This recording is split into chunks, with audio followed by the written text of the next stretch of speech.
Praise the lord dear family. हम भजन संहिता 101 और उसके 2 वचन को पढ़ रहे हैं। लिखा है, मैं अपने घर में मन की खराई के साथ चलूँगा। आइए प्रार्थना करें। महामहिम सच्चे दयालु अनुग्रहकारी पिता परमेश्वर, हम आपके लहू के द्वारा आपके चरणों में प्रार्थना करते हैं। जितने परिवार इस चैनल पर कनेक्टेड हैं, हमारी प्रार्थना है प्रभु, प्रत्येक सब्सक्राइबर को आप अपने स्वर्गदूत भेजकर बहुत बड़ी बड़ी आशीषें दें। शांति की आशीष, भलाई की आशीष, नौकरी की आशीष, पवित्र जीवन की आशीष। प्रभु, जब आप बादलों पर आएँ तो इस चैनल पर हर जुड़े परिवार को स्वर्ग ले जाएं, उस नरक की आग से बचाएं। हमारी प्रार्थनाएं खाने पीने की आशीष दो, अनंत जीवन की आशीष दो। सब कहें आमेन आमेन आमेन।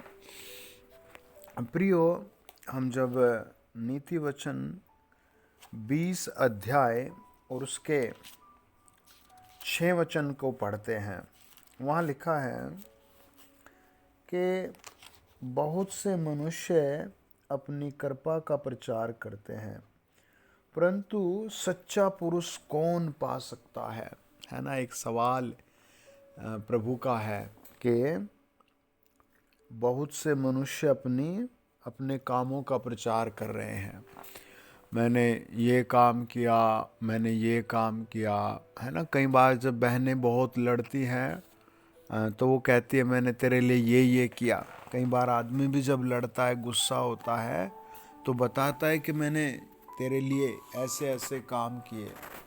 आज प्रभु में भी ऐसे ही कई बार हो रहा है कि लोग अपनी बातों का प्रचार करते हैं, अपना ही प्रचार करते हैं, है ना। प्रभु का वचन कहता है, परंतु सच्चा पुरुष कौन पा सकता है ना। सच्चा पुरुष प्रभु ढूंढ रहा है। उत्पत्ति की किताब 3 अध्याय और 9 वचन कहता है, प्रभु यहोवा ने आदम से पूछा तू कहाँ है ना। क्या प्रभु को पता नहीं आदम कहाँ है? लेकिन प्रभु ने आदम से पूछा तू कहाँ है ना, ताकि वो सच्चाई से जवाब दे कि प्रभु मैं यहाँ छिपा हूँ, है ना, मैं प्रभु यहाँ हूँ, है ना। आज पति और पत्नी के बीच में सच्चाई होना बहुत ज़रूरी है। माता पिता के बीच में सच्चाई होना ज़रूरी है। बच्चों के और माँ बाप के बीच में सच्चाई होना बहुत ज़रूरी है। और बिना सच्चाई के कोई परमेश्वर को नहीं देख सकता। प्रभु यीशु सत्य है ना, है ना। प्रभु यीशु सत्य है।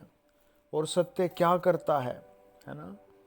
वचन बताता है, जब हम भजन संहिता 91 और उसका 1 से लेकर 4 वचन पढ़ते हैं, लिखा है कि जो परम प्रधान के छाया स्थान में बैठा रहे, वह सर्वशक्तिमान की छाया में ठिकाना पाएगा। मैं यहोवा के विषय कहूँगा, वह मेरा शरणस्थान और गढ़ है ना। आप भी कहें, प्रभु मेरा शरणस्थान आप ही हैं, है ना। हे जीवित प्रभु, मेरा शरणस्थान आप ही हैं, है ना। वचन बताता है, वह तुझे बहेलिए के जाल से और महामारी से बचाएगा। जब हम प्रभु पर भरोसा रखते हैं, प्रार्थना करते हैं, तो प्रभु का वचन कहता है वो तुझे महामारी से बचाएगा। आज कमेंट बॉक्स में लिखे कि प्रभु तू मुझे महामारी से बचाएगा, प्रभु तू मुझे महामारी से बचाएगा। वह तुझे अपने पंखों की आड़ में ले लेगा और तू उसके पैरों के नीचे शरण पाएगा। उसकी सच्चाई तेरे लिए ढाल और झीलम ठहरेगी, है ना। प्रभु का वचन कहता है परमेश्वर की सच्चाई हमारे लिए पूरा का पूरा तंबू बन जाएगी, जिसमें हम छिप सकते हैं। आदमी में कभी सच्चाई नहीं है, आदमी का स्वभाव ही ऐसा है। परमेश्वर का वचन कहता है मत्ती की किताब 2 अध्याय के जो ज्योतिषी तारे को देखकर आ रहे थे और वो पीछे पीछे चल रहे थे, वो तारा प्रभु यीशु का पता उन्हें बता रहा था। लेकिन जैसे ही रास्ते में महल आया तो उन्होंने तारे को छोड़ दिया और महल में चले गए और पूछने लगे राजा का जन्म कहाँ हुआ है। और जैसे ये बात उस राजा को पता लगी, वो क्रोधित हो गया और उसने क्या किया, उसने बड़े प्रेम से पूछा राजा का जन्म कहाँ होगा, हमें बता दीजिए। ज्योतिषी घबरा गए।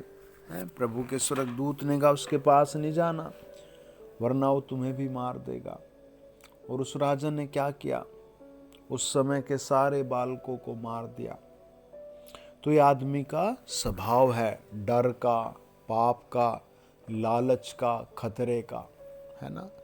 जैसे एक बार एक आदमी बता रहे थे कि पहले मेरी अकेले की दुकान बहुत चलती थी, लेकिन अब मेरे पड़ोस में किसी ने सेम दुकान खोल ली तो मेरा काम नहीं चल रहा, है ना।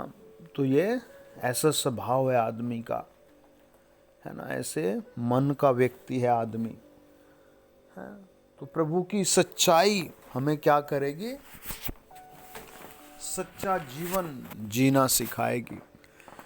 जब हम प्रभु यीशु के चरणों पर रहेंगे, प्रार्थना करेंगे, प्रभु से कहेंगे, प्रभु इस बात को सुनेगा, है ना। वचन बताता है प्रभु यीशु का लहू हमें सब पापों से शुद्ध करता है। एक बार एक राजा ने पूरे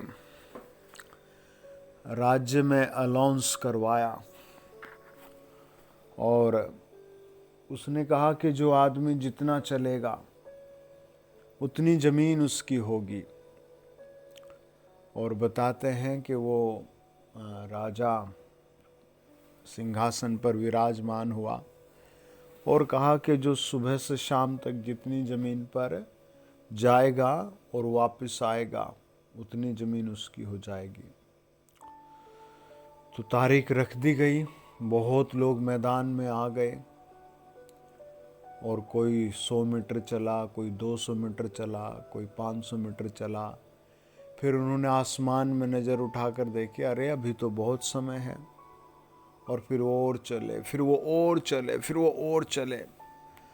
और बताते हैं कि जब वो वापस आए तो उनके हिस्से में केवल 6 फीट ज़मीन आई थी, 3 बाय 6, मतलब एक कब्र के जितनी या अर्थी के जितनी, सब मर गए।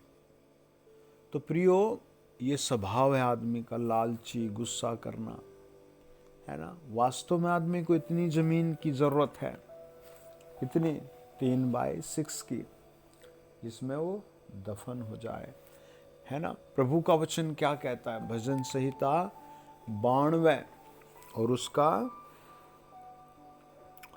12, 13 और 14 वचन लिखा है, धर्मी लोग खजूर के समान फूले फलेंगे और लबानोन के देवदारों के समान बढ़ते रहेंगे। वे यहोवा के भवन में रोपे जाकर हमारे परमेश्वर के आंगनों में फूले फलेंगे। वे पुराने होने पर भी फलते रहेंगे और रस भरे और लहलाते रहेंगे, है ना। जिससे यह प्रकट हो कि यहोवा सच्चा है, वह मेरी चट्टान है और मैं उसमें कुटिलता कुछ भी नहीं, है ना। प्रभु में रहेंगे तो कुटिलता से बचे रहेंगे, प्रभु में रहेंगे, विश्वास में, पवित्रता में रहेंगे तो क्या होगा, लहराते रहेंगे, है ना। एक आदमी बता रहा था कि धार्मिक स्थानों में भी परमेश्वर ढूंढता है धार्मिकता को, है ना। तो प्रभु न्याय करने वाला प्रभु है ना। न्याय होगा एक दिन, हम सबका होगा। बहुत डर लगता है ना, किस बात में हम झूठे पाए जाएंगे। मैं तो कहता हूँ सारी बातों में झूठे होंगे।